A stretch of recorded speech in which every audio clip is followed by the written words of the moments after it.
Normally at this hour, I would say the setting sun is shining through our front window here as we record in the around 5:30 on this Sunday evening. But no, it is still bright and sunny outside because we have entered daylight savings time as God intended. Yes, I agree. I like it. Yeah, it's very good. It's bad that we ever make it darker. Yeah, earlier. And this is like becoming the only bipartisan issue. Didn't you get some sort of... I got an email from our congressional representative's office asking me whether I would like to not do that anymore. This is also a congressperson who was, by all accounts, thrilled that the Capitol was attacked. So... Yeah, real so-and-so. Yeah. So, I also responded to this survey. Maybe we will affect change through the electoral process and get to have nice sunny days late into the evening. So I'm in a good mood, despite being a little hungover. Yeah, I mean, I'm a bit hungover today as well. This is a real high pressure situation for me to remember to bleep that.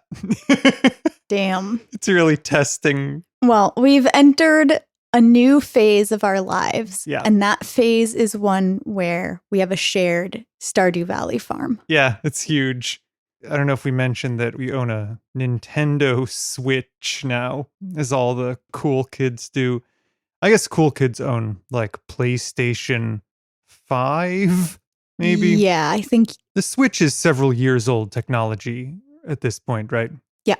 Now you are leading me through the paces of Stardew Valley farming. We planted some turnips. Wait, are they turnips or parsnips? In Stardew Valley, I think they're parsnips. Whatever the first crop is.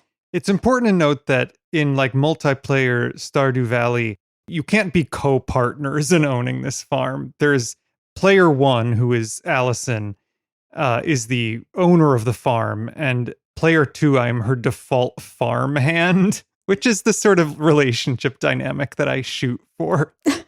This is the first time I have used my name for my avatar in Stardew Valley. You've had a bunch of other aliases? Yeah. Like what? Bibu. Okay. Junie. Okay. Betty. Betty, huh? The way Bibu started is I literally just started typing letters. I couldn't bear the pressure of coming up with a name for my first character, so I just started typing letters until there were syllables. You're Roman. You're Allison. And this program that you're hearing, it's podcast, and its name is Seedy Business. It's Seedy Business. It's Seedy Business. All right, so I mentioned that it is a Sunday evening, around 5:30.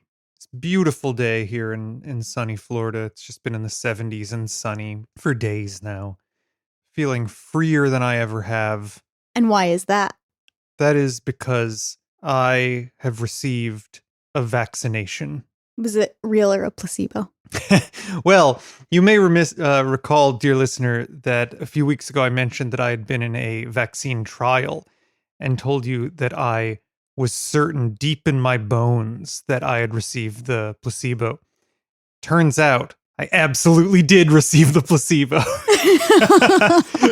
And the way that I found that out was I received a hot tip from for the story to make sense. I have to say where I work, but it doesn't. No, all you have to do is say I work in a public service governmental entity. Anyway, another person I work with gave me a hot tip that there were some pharmacies in Jacksonville that, if they had leftover vaccines at the end of the day, were willing to vaccinate the folks who work in my line of employment. So I got a real vaccine. I had to call, and I sped over to Jacksonville and got one just in time. But I also, of course, had to call the vaccine trial and unblind myself, and learned that, of course, I had in fact received the placebo. Although there was only a 1 in 3 chance. What are the odds? Unknowable. Unknowable. The odds were astronomically stacked against my getting a placebo. Near inconceivable outcome. So it must have been my gut feeling. But in any case, I know vaccines are opening up for, I work in a place where I interact with the public all day long. So I'm feeling very relieved to have gotten vaccinated. I hope that is true for anyone who's listening to this very soon, if not already. So we've had a great weekend. We spent earlier today, as we mentioned, building a true home together in Stardew Valley, becoming a family unit in Stardew Valley. The family unit of a farmer and their farmhand. Yeah. But we also spent time in our actual garden today. What would you say, Allison, is in the garden? Then let us cultivate our garden. It's the only way to make life endurable.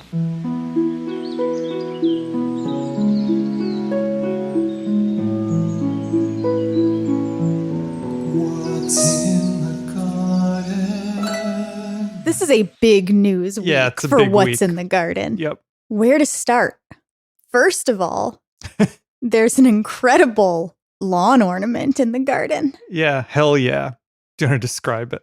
Ever since, really, truly, ever since we moved to Florida, we've been talking about getting a pink flamingo, a classic flamingo lawn ornament. Mm.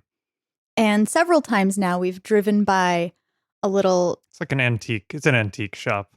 a little shop that has had a kind of funky looking one displayed outside, and we've talked about stopping there. But of course, most of the time we've lived here has been during a pandemic, and buying a flamingo seemed like probably not a necessary shopping trip. It is an outside shop. You don't have to go in to get it, but It's true. We're feeling renewed, invigorated. I thought that our hot dog statue would be our biggest statue that we ever owned, but I believe this flamenco, which is made out of like Steel drum. Yeah, and It's like recycled steel drum. And its legs, which are very cool, are like painted rebar. It's not like it's much cooler than the standard pink flamingo lawn ornament. It's extremely good. Extremely good, yeah. We'll post a picture. So our garden is ornamented newly, but it also contains new plant elements. We also obtained a kumquat tree. Hell yeah, we did. I mean, both of those are just intensely Florida purchases. Yeah, it's time for us to lean into the good aspects of living in Florida. I was going to say I can stop wearing a mask, I guess, for leaning into. There's some good parts about Florida, like citrus trees. Yeah. And some bad parts, like most of the other stuff. Yeah. But yeah, it's very cute. It has kumquats on it already. I mean, it's like, I don't know how tall it is, 5 feet tall. About, yeah. Yeah. But it has, a handful of Wait, isn't it a cross between? It's a cross between two kumquats. Between two types of kumquat, yeah. We thought they were not approaching ripeness, but we did cut one off and eat it, and it absolutely was very good. It was perfect. So maybe these, whatever they end up looking like in their ripened state, is a little bit unexpected. Yeah, I think the ones we typically get in the grocery store are much more orange. They're the small orange ovals, and these are, I guess they're ripe at a lighter color. Yeah, so we're proud owners. It's also nice because on one of our first dates, we went out at night into this field near where we lived and ate kumquats. Yeah, I mean it was a picnic. It was a baseball field. That's true.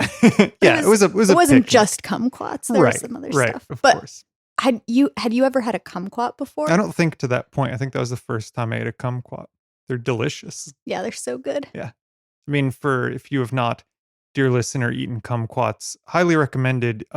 You could just bite and eat through the skin. Yes, you eat the skin. Mm-hmm. Which so is good. like, it's like candy. Yeah. I mean, it's pretty, that's unusual in the citrus world. I'm trying to think of other Well, you don't like it when I compare things to Gushers, but it's kind of like a Gushers. It's God's Gusher.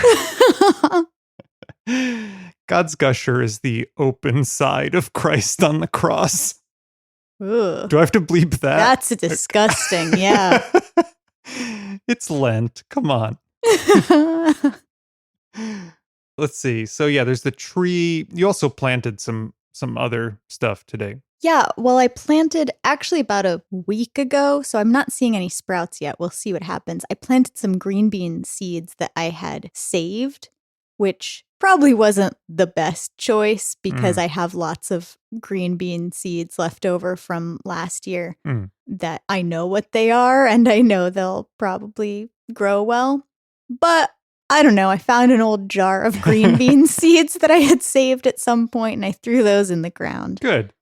They haven't come up yet. They probably won't, but we've got lots of other green bean options. Sure. And then I planted some arugula and some chard and some other assorted greens. And also some, I think we just talked about it in the last episode, but some amaranth. Yes.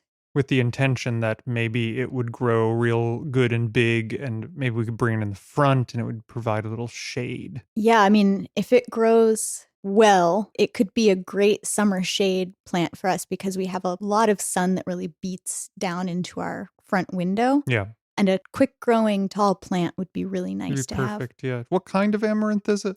This variety, I don't think gets very big. I think it's the one of the shorter ones. It's callaloo. Okay. But I think it's still pretty tall for a plant.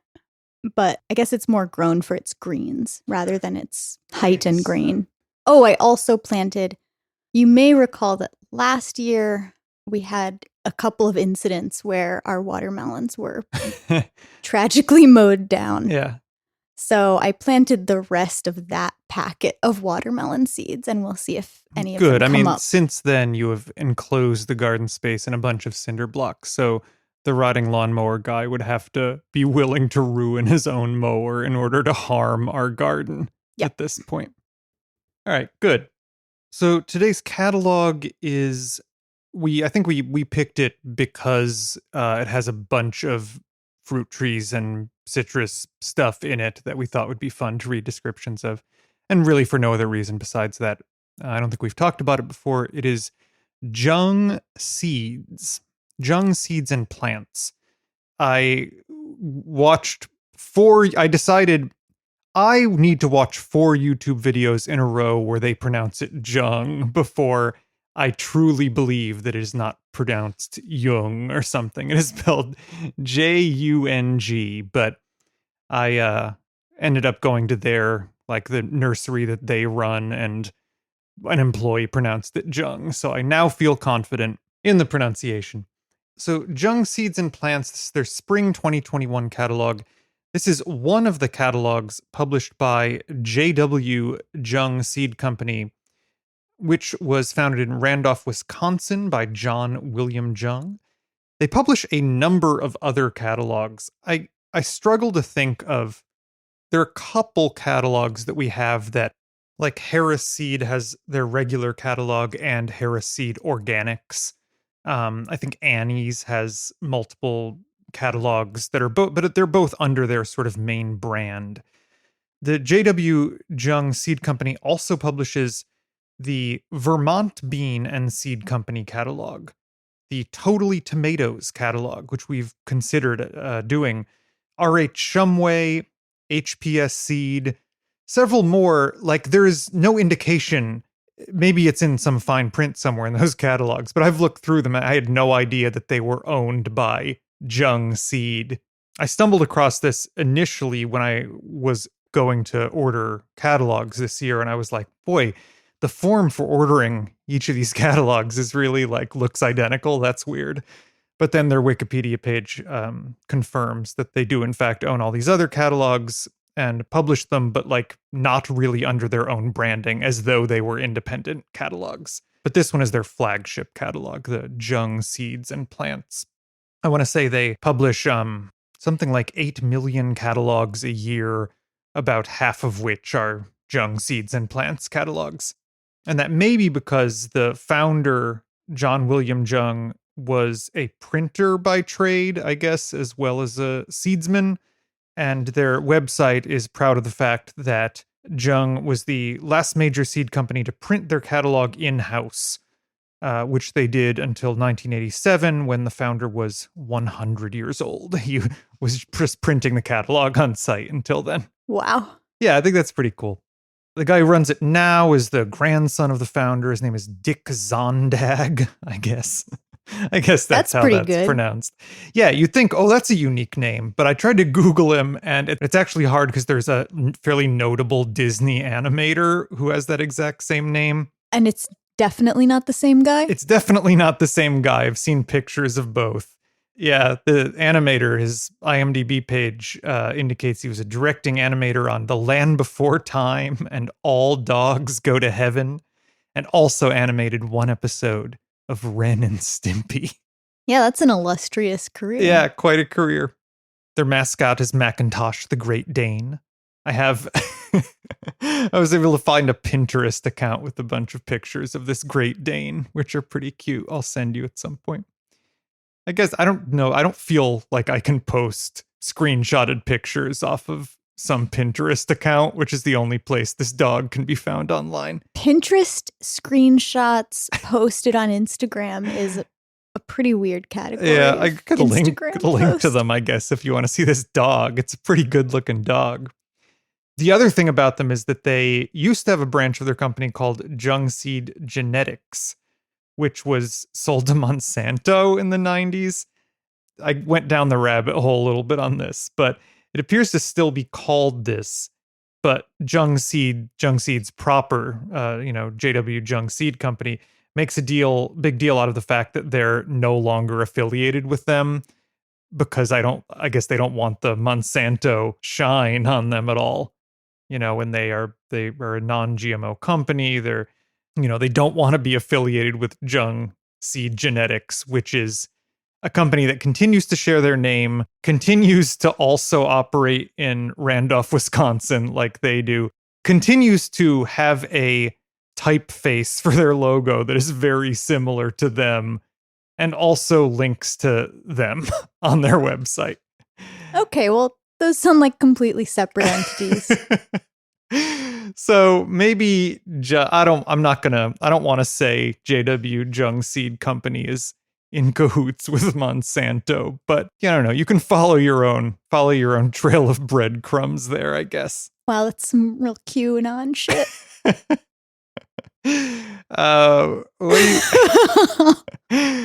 What do you think about this catalog? I mean, aesthetically. I don't know what happened to the cover. That's an important. Got it. Allison said that because I had opened it to a page and the cover was not visible, but I think that's also sort of I thought you were actually looking at the cover and saying that because the cover just looks like a page out of the catalog for sure. Yeah, it has a bunch of ads for seeds and a bunch of seed descriptions right there on the cover. Yeah, I mean, they've taken a couple of different flowers and landscaping ornamentals and a corn. And it seems like they've just cut and pasted their product descriptions for those items onto the cover in a neat grid. Yeah. Yeah, I mean, we've been spoiled recently by having done a bunch of catalogs in a row where the cover was not only a beautiful picture, but like real art, actually. But this is like pretty far in the other direction. Yeah, this is a definite we're not paying someone to design a cover situation. Yeah. What do you think of the general design and layout? It's not pleasing, but it's also not egregious. Yeah, I think that's just right. Different pages have different column widths, but at least on any given page, it seems like the column widths are consistent. They've actively avoided aligning the photographs, it seems like. That seems like a plants, deliberate decision to me. Which is fine. That's a fine choice. But then sometimes they do align them.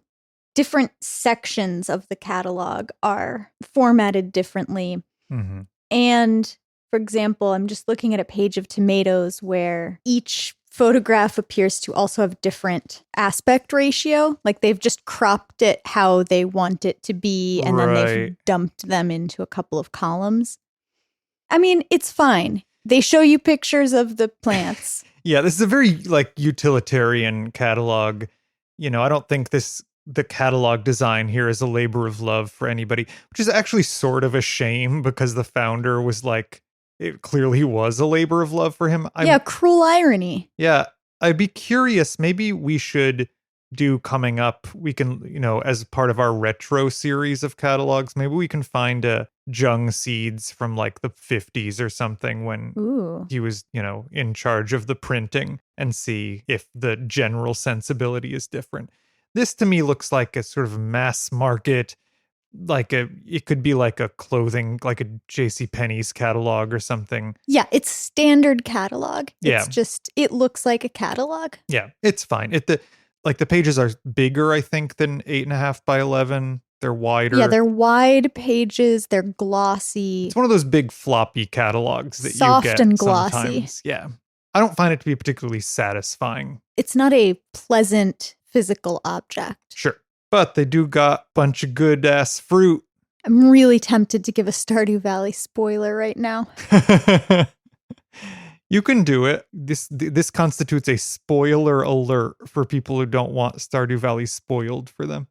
I can't wait until you have to settle a marital dispute about fruit. Wow, that's biblical. I won't say any more. Yeah, you didn't give too much away. I don't consider that to be a spoiler. Is it a dispute between a farmer and her farmhand? It's a dispute between two of the NPCs in the town, and you must settle it. Wow. Why are you the authority that gets to handle their marital crisis? Oh, our cat's vomiting. Well, I was too late to stop that from happening. I guess we'll keep that audio in too. It's very wet. Okay, at least it's liquidy. Was it on catalogs? It's on both the catalogs and the sofa. Nice. And it's happening. All right, well, we're back. As you might have heard, our cat vomited all over a stack of catalogs. All over a stack of seed catalogs. These stack of seed catalogs I had set out because I intended that we would do them on future episodes, somehow getting each one of them tainted with her vomit. Yeah, well, it was quite impressive. So all of the ones that you had decided were the ones we were going to do. Real cream of the crop. For the rest of the spring. And yeah. Well, I guess it's over. No. We'll figure it out. All right, whatever. It's just amazing. She somehow got it. Everyone. Could have been that the top catalog protected the other ones, but no. Yeah, it's a stack of like 8 zone. or 10 of them that all got wet. All right. Well, that's, I'm sure, thrilling for everyone to hear about. Let's read some fruit descriptions. Jung.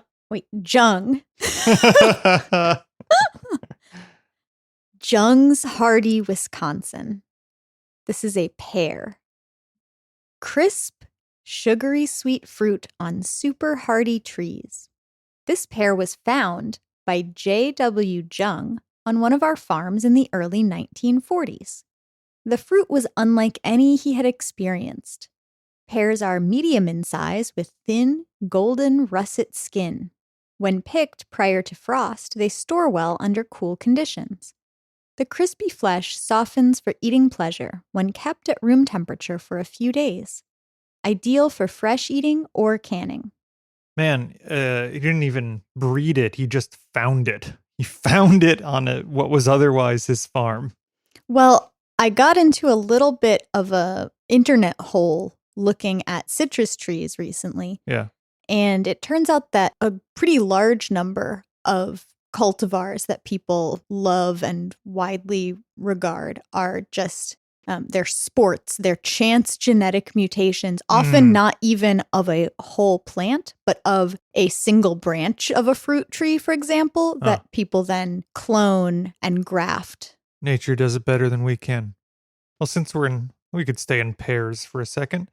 There's Clapp's favorite, a hardy, productive, all-purpose pear, ideal for dessert, fresh eating, and canning.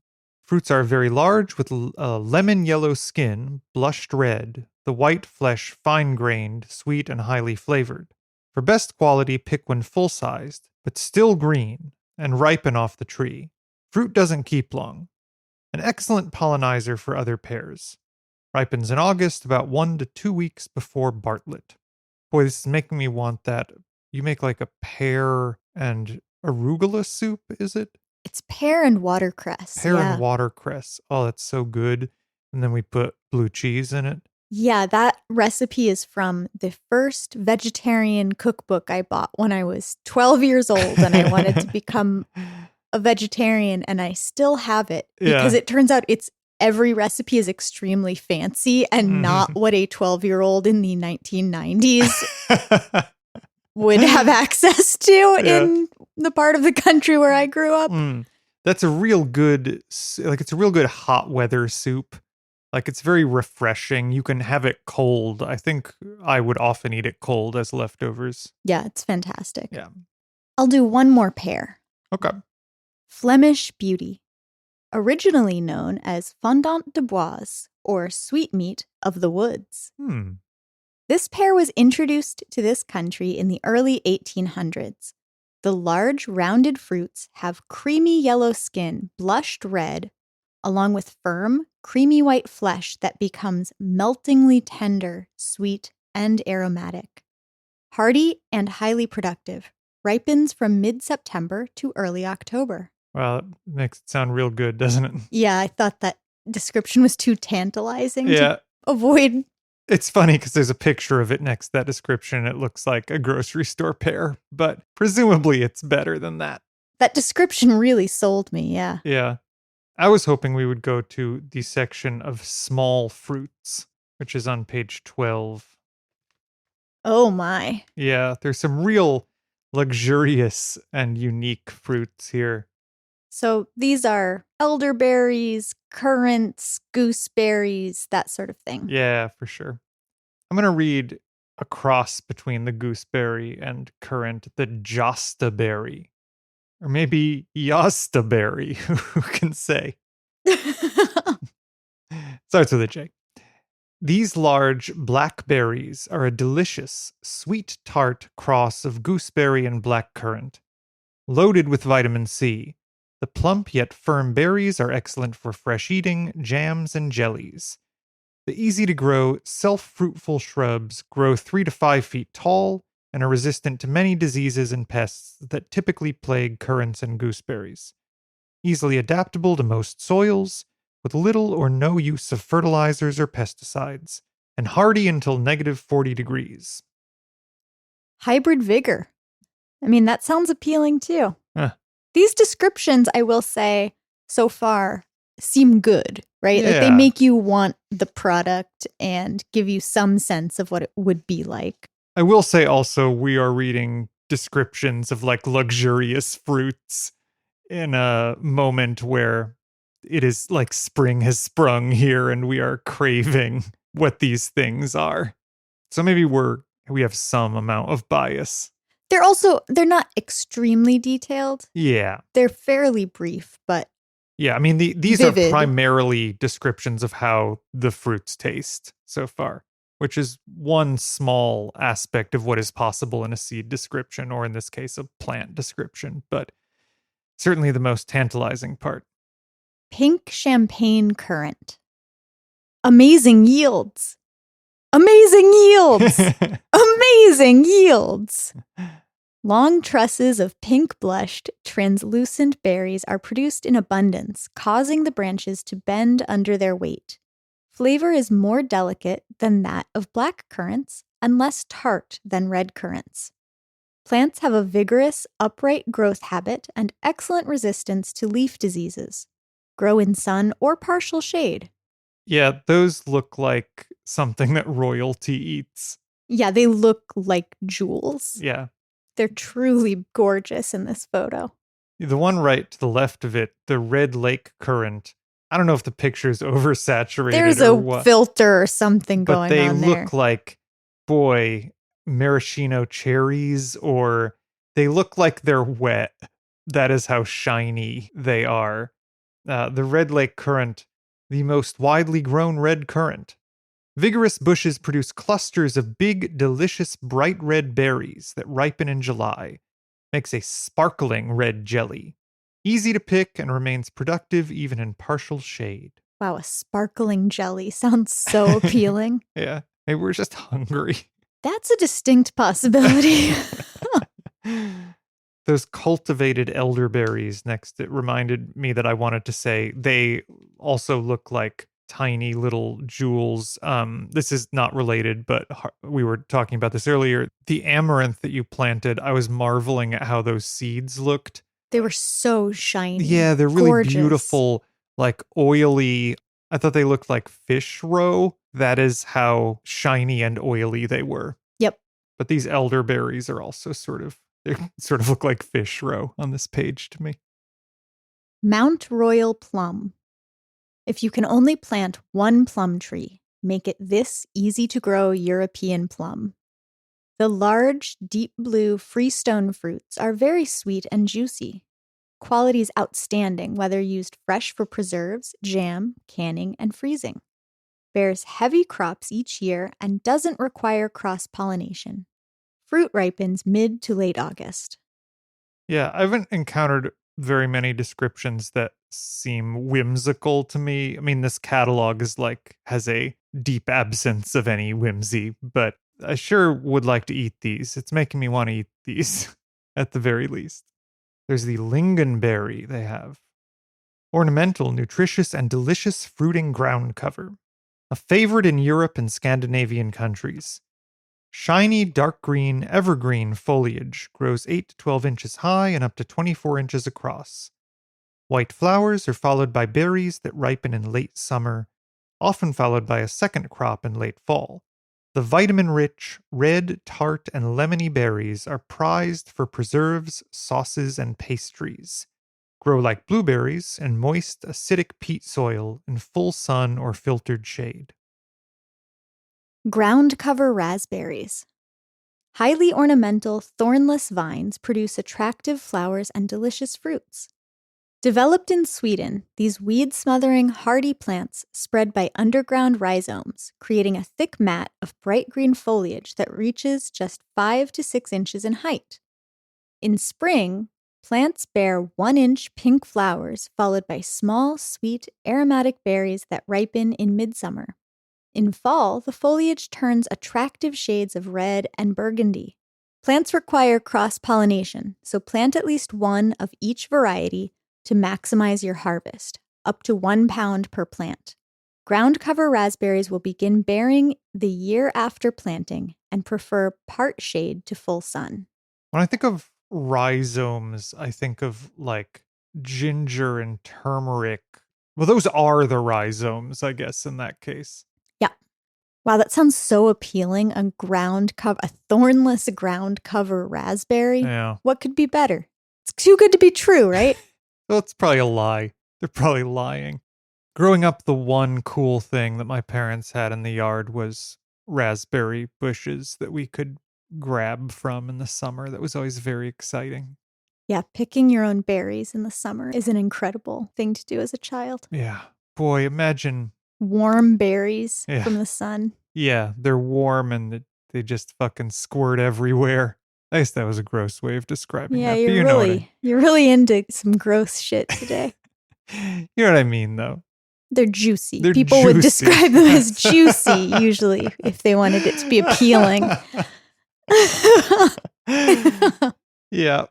All right. I want to finish up with some non-squirting tree fruit. Let's go to the nut trees.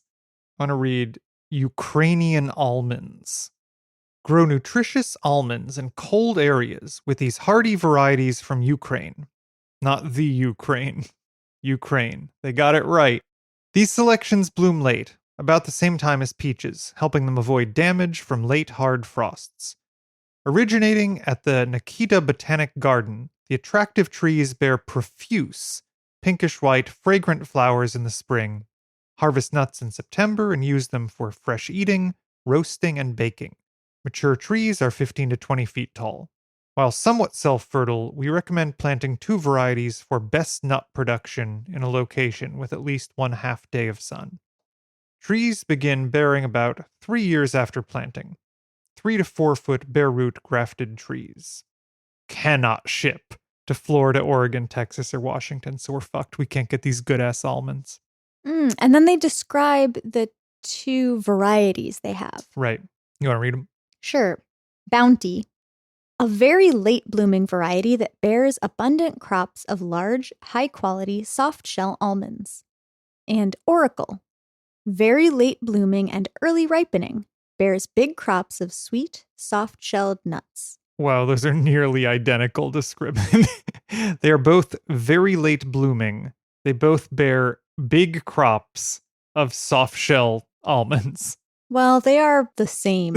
I guess so, yeah. I mean, they're subcategories of the same. Well, we can't get them in Florida. Wish I knew all the secrets of best nut production. Do you want to read one more nut? Carpathian English walnut. One of the most cold-hardy English walnuts. Walnuts are stately trees with large compound leaves and handsome branching that makes them attractive yard trees. They prefer slightly acid to neutral soils and a steady supply of moisture. The trees bear delicious walnuts that are thin-shelled and easy to crack. Grows 40 to 60 feet tall. Although self-fertile, yield increases when 2 trees are planted. Should start bearing in 8 to 10 years. Yeah, you gotta wait a hot minute there. I don't have 8 to 10 years left. Well, now that you've had a single dose of the vaccination against COVID-19, you'll live forever. Yeah. Nothing can ever hurt you now. Thank God. Ooh, they have pawpaws. Let me actually finish by reading the pawpaw. I was pushing to get a pawpaw tree when we were at the nursery, but we ended up getting the kumquat, which is also lovely, but could have had a pawpaw tree. Well, I think we said, let's see if we can keep this kumquat alive and then return for a pawpaw. Way down yonder in the pawpaw patch. Pawpaw. Fruits with flavor and texture like banana or vanilla custard. Also called the Hoosier banana. This interesting and ornamental U.S. native is slow growing, reaching 12 to 15 feet at maturity, taller in warmer regions, with large 12-inch tropical-looking leaves. Fruits are odd-shaped, 3 to 6 inches long, and some up to 1 pound, with a creamy custard-like texture and delicious sweet banana flavor. That sounds so damn good. Why doesn't anybody eat these? They are unusually high in protein and vitamins A and C. Harvest when fruit color turns from green to yellow about late September. Pawpaws are naturally disease and pest resistant. They prefer moist, slightly acid soil and partial shade in hot, dry areas. Plant 2 trees for proper pollination. We offer both grafted varieties and seedling pawpaws. Okay, so it's worth noting that we would need to get 2 pawpaws. Yeah, I guess that's true with a lot of these. Actually, did we do any? I certainly didn't. Do we need 2 kumquat trees? I don't know. Oh, no. Look that up real quick. Okay, great. Kumquats are self-pollinating. All right, we're safe. All right, before we get out of here, you were going to... Why don't we call this a what the fuck is that? Because I haven't used that sound effect in a while. What the fuck is that? But you're going to quiz me on something. Sure. Well, in my deep dive into citrus this week, I was thinking about how... So we always talk about how brassicas are all kind of the same plant. Yeah. Kale and broccoli and Brussels sprouts and what Sure. have you. They're basically the same thing. And they can all cross with one another really easily. And that's also true of citrus. And it turns out that the citrus phylogeny was enormously revised in 2020. Oh, it seems wow. like there was a huge landmark paper that was doing whole genome sequencing of a bunch of different citrus trees. They're really complicated because they diversified, like they diverged really early, and then they've had a ton of hybridization events. Uh-huh. But just to keep it simple, I thought I would name some types of citrus fruit that you might have heard of, you might find in a grocery store. Yeah. And then just tell me what you think it's a cross between. Oh, wow. Okay. Tangelo. Well, I guess one of them has to be an orange, but I feel like they're shaped like they're a lemon or a lime or something. So I guess that would be my guess. Yeah, the really cool thing is that the flavor and the appearance of the fruits, there's just this huge amount of variation. Uh-huh. Where you might, the flavor and the appearance, the shape, the size, all of those things get pretty weird during hybridization. Mm-hmm. But the Tangelo is pretty straightforward. It's a cross between a grapefruit and a mandarin orange. A grapefruit, huh? Are they MAOI inhibitors? Can you eat a Tangelo if you're on prescription blood pressure lowering drugs? I don't think that's what the compounds in grapefruit are. Oh, are they not? I don't think it's that they're MAOI inhibitors. I think they inhibit your metabolism of certain drugs. I think they affect your cytochrome oxidase system Wow, somehow. do I have to worry about that? We're actually drinking grapefruit mimosas right now. Well, are you taking a bunch of drugs? Well, yeah. Always. Well, then maybe. But actually, I think because so many citrus varieties are available widely now, and so many of them are crosses, and some of them do have those compounds, now they're starting to recommend that people taking certain medications avoid all citrus. All citrus. Oh, interesting. Even though that's interesting. they'd be perfectly safe consuming Yeah. certain citrus. Yeah, I mean, the Tangelo, you wouldn't necessarily think this has grapefruit in it. Yeah, right. Well, that's the most directly applicable element of this conversation we're happening to people's lives. Give me another one. How about bitter orange?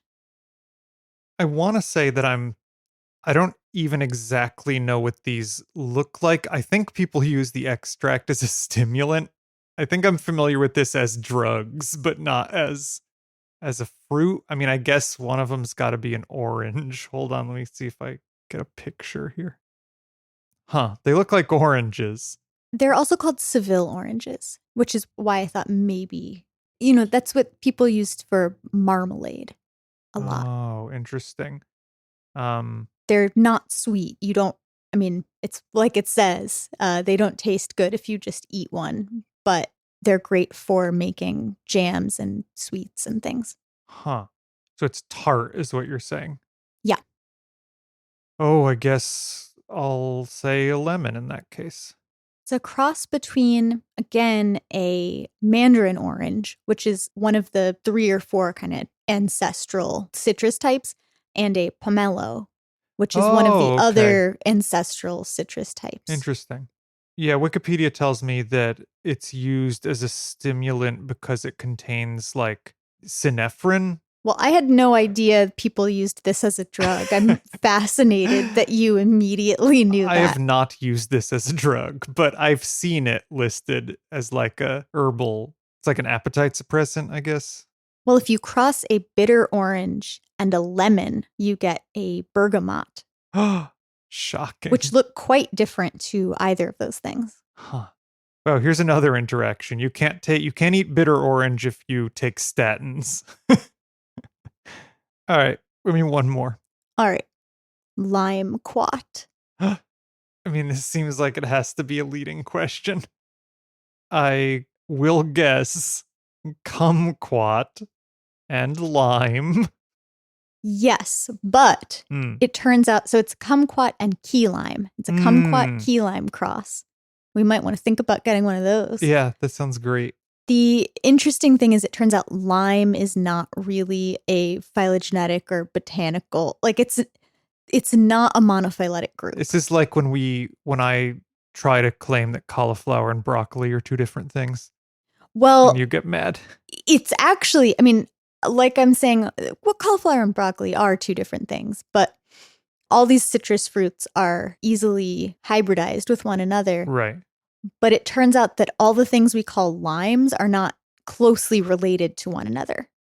Within the overall group of citrus, it turns out things that we have decided to call limes that are We've decided to call all the ones that are green limes. Okay. It's color based. And that is not actually a biological relationship category. Like all the things we call limes are not all related to one another any more closely than they're related to other fruits. In fact, there are other citrus fruits that they're more closely related to in many cases. So the limequat is a key lime kumquat cross, and the Persian lime is a key lime lemon hybrid.